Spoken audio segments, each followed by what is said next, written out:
qabsoodhaan dandamna gatii bilisummaa guutuu baafna garbummaa jaalamtuu hin ulfaatu qabsoon hanqararra hin jabaatu adda qabsoodhaan dandamna gatii bilisummaa guutuu baafna garbummaa jaalamtuu hin ulfaatu qabsoon hanqararra hin jabaatu.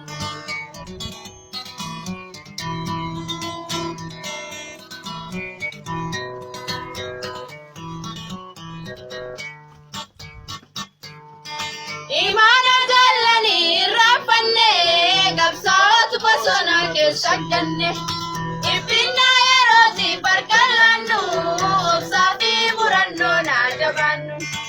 Imana jalani rafanne qabsaa'otu bosona keessa ganne ibinna yerooti barkallannu obsaa fi murannoo naa jabaannu. Adda qabsoodhaan dandamna gatii bilisummaa guutuu baafna garbummaa jaalamtuu hin ulfaatu qabsoon hanqararra hin jabaatu.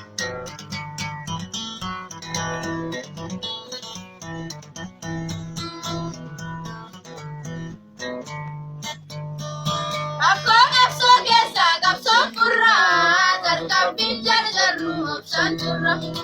Amaras dadhabbii wal dandeenye qabsoo fi kan baafna galmaan geenye.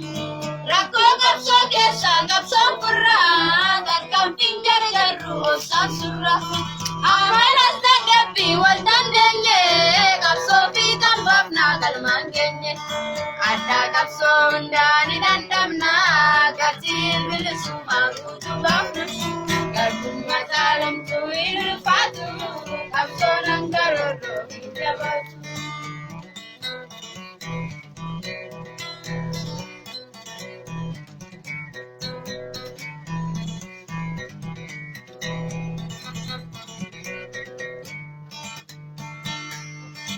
Umrii guutuu qabsoot kan dabarsan kan lubbuun jiraniif jaallan cufan kaayamti shammalee ittiin tallee takka rafee bulee nagaan olle.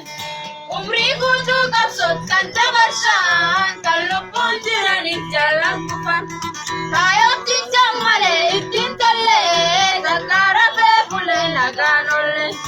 Adda qabsoodhaan dandamna gatii bilisummaa guutuu baafna garbummaa jaalamtuu hin ulfaatu qabsoon hanqararra hin jabaatu. Adda qabsoodhaan dandamna gatii bilisummaa guutuu baafna garbummaa jaalamtuu hin ulfaatu qabsoon hanqararra hin jabaatu.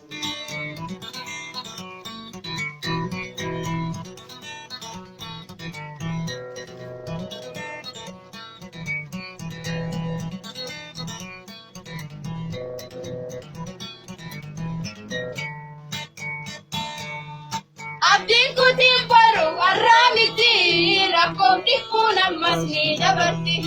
Keessi biraan daruu sumeekkataa injifannoo keetitti arganfatta. Abdiin kutiin boru warraa miti rakkoon dhiphuun ammas ni dabarti. Keessi biraan daruu sumeekkataa injifannoo keetitti arganfatta.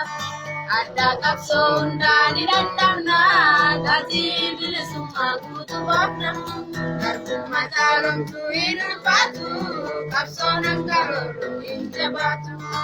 Adda qabsoodhaan dandamna gatii bilisummaa guutuu baafna garbummaa jaalamtuu hin ulfaatu qabsoon hanqararra hin jabaatu.